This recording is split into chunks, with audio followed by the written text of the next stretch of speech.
Magandang tanghali po. Oras na para sa maiinit na balita. Bagyong Francisco na isa ng typhoon, hinahatak ang hanging habagat.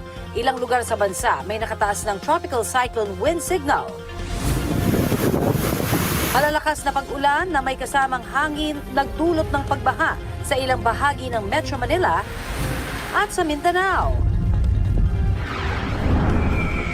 Pagmamarka ng mga ebidensya sa impeachment trial ni Vice President Sara Duterte, ipinagpapatuloy sa Day 2 ng pre-trial conference. Schedule ng paglilitis, pag-uusapan din. Ulicam sa Valenzuela, bag na naglalaman ng mahigit 70,000 piso natangay sa insidente ng bukas kotse. Sawang pumasok sa tangke ng isang baw-baw sa Agusan del Sur, muntik pang manuklaw. Bawal din ma-in-love. Sorry. Okay ka lang? GMA Public Affairs romantic drama series na You're My Favorite Song, showing na mamaya sa GMA Afternoon Prime. Ano kaya ang masasabi ng ilan sa cast members sa premiere?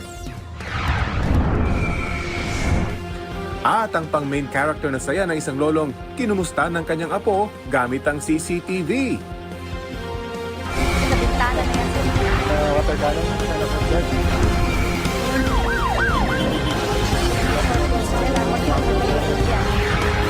Busog na sa balita. dito sa Balitang Hali.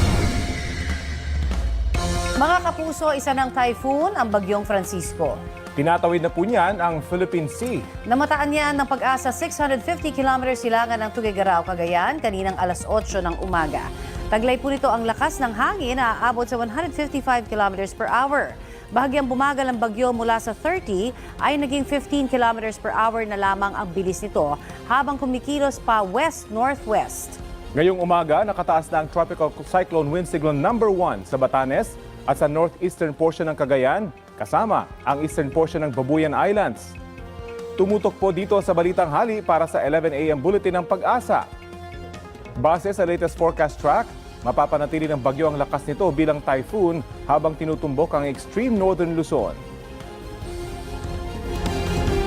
Pagdating po ng Miyerkules, posibleng magbago ito ng direksyon. Lilihis ang bagyo palabas ng Philippine Area of Responsibility sa Biyernes. Sa ngayon, nahahatak ng bagyo ang hanging habagat na nagpapaulan sa Palawan, Visayas at Mindanao. Mas makaaasa sa maayos na panahon dito sa Metro Manila at ilan pang bahagi ng Luzon, pero posible pa rin ang mga local thunderstorm, lalo na sa bandang hapon o gabi. Main character! Ayan naman ang maganda sa teknolohiya, di ba?